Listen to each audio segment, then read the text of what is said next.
João 2, a partir do 1, ele fala sobre o milagre, né, que Jesus fez no casamento. E eu queria trazer para a gente essa passagem hoje, para que a gente bote o nosso coração em confiança com o Senhor. Às vezes a gente precisa, né, que coisas aconteçam. E Deus tem um tempo dele das coisas acontecerem. E eu queria trazer essa confiança para o nosso coração, da gente estar mesmo se fortalecendo. Deus, ele sabe a hora de agir, né? Jesus trouxe esse exemplo do milagre. E era uma provisão, né, naquele momento. Aí eu vou começar a ler para você e Deus vai tratar muitas coisas em nossos corações, amém?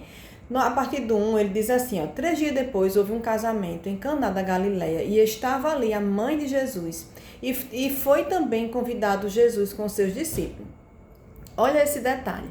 A mãe de Jesus, Maria, ela foi convidada para esse, ela estava ali, né, em um casamento, tem um casamento, e Jesus foi convidado com seus discípulos. Fica aí ligado.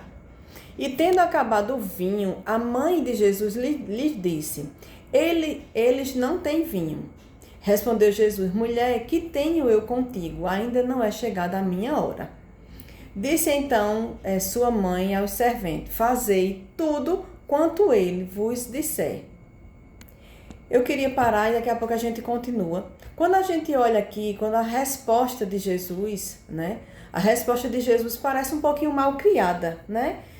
E Jesus não era insubmisso, Jesus não era respondão na nossa linguagem, né? Ele não era mal criado, mas ele sabia, quando ele diz assim, não é chegada, ainda não é chegada a minha hora.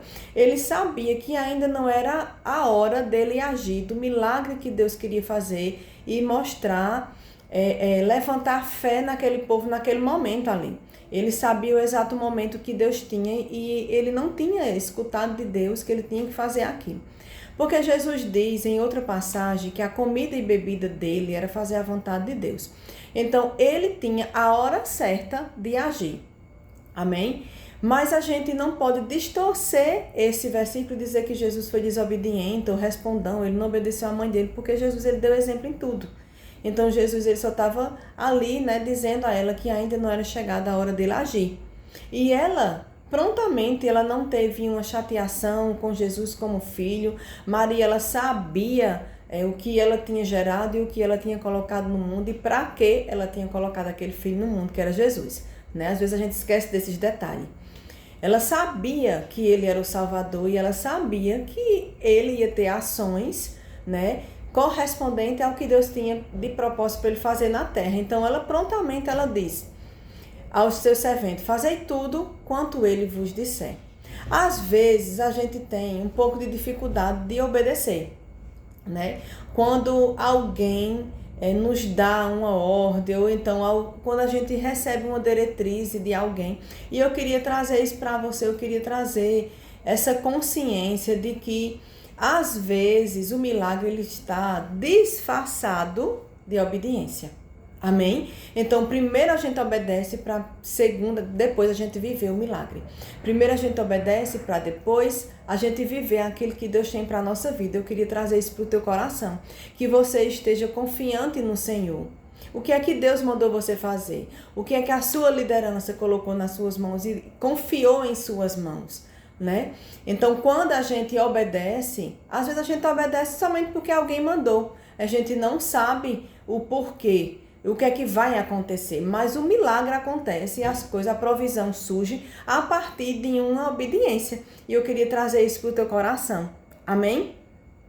Então, no 7, ele diz assim: ordenou-lhe Jesus: enchei de água essas talhas. E encheram até em cima. Então, ele disse: tirai agora e levai ao mestre-sala. E eles fizeram.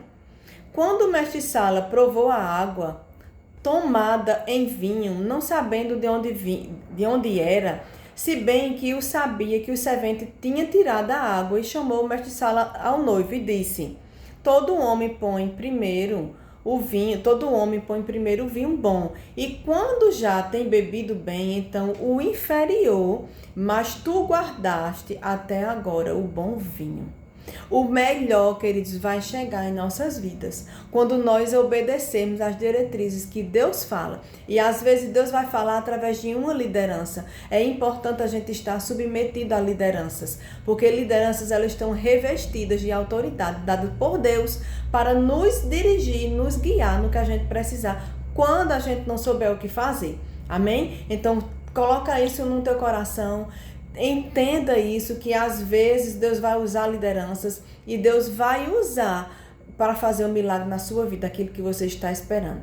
Então, seja edificado nesse dia, que os milagres que Deus tenha aconteçam em nossas vidas por causa da nossa obediência a princípios, e obedecer a lideranças é princípio. Amém? Um abraço, um dia abençoado e poderoso, que os milagres aconteçam nas nossas vidas, em nome de Jesus.